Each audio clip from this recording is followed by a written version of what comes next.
Hey guys, and welcome back to Battlefront Updates and a bit of a Star Wars gaming news roundup. Unfortunately, we don't have any news regarding the next Star Wars Battlefront game, so if that is all you're interested in, feel free to skip this video. But I do have some quite interesting stuff regarding some other Star Wars games, so let's jump straight into that. First off, we have something I was quite surprised about, which is the reveal of a new ship, which is the TIE Reaper. We can see this ship briefly in Rogue One: A Star Wars Story, as it is the Death Trooper ship, but we never see it being named, and it didn't show up in the Rogue One visual dictionary either, so when this name popped up in the Galaxy of Heroes game, a lot of people thought this wasn't canon, but Pablo Hidalgo actually went out to Twitter and said that yes, the name of the Death Trooper ship was actually officially revealed through the Galaxy of Heroes game. The reason for this was simply that the name for this ship was decided after the visual dictionary went into printing, which is why the name hasn't made it out until now.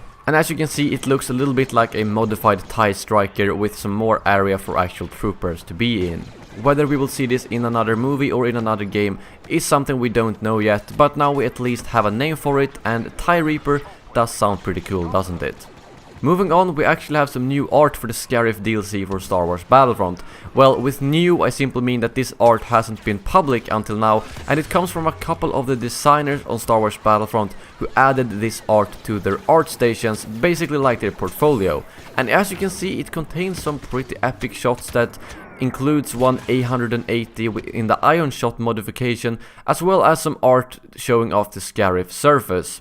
This art is created before the actual DLC, so I think it's a bit of a shame that they don't make these public to hype up the actual DLC, but keep them internal and sometimes show it to us after the DLC has been released. I mean, imagine if they released one of these a week, let's say 2 months ahead of the DLC. That would really bring up a lot of hype and speculation compared to just showing one piece of key art like a week before the release. I honestly don't really know why they keep these private if they just use them internally for meetings, for pitching to Lucasfilm or things like that. Moving on, I have some good news for all of you Xbox Live Gold members, as Star Wars The Force Unleashed will be free between February 16th to 28th. So if you do have a Live Gold membership, make sure to download the game between February 16th to 28th. If you haven't played Star Wars The Force Unleashed yet, it is personally my favorite single-player Star Wars game so far, both because of the story and because of the gameplay mechanics. If you don't know what it is, you play as Darth Vader's secret apprentice, and you kind of go in between the dark and the light side all the time, and on top of that you have some very insane force powers in this game, including being able to drag down a Star Destroyer from the sky. No, it's not canon, but that doesn't make it any less awesome.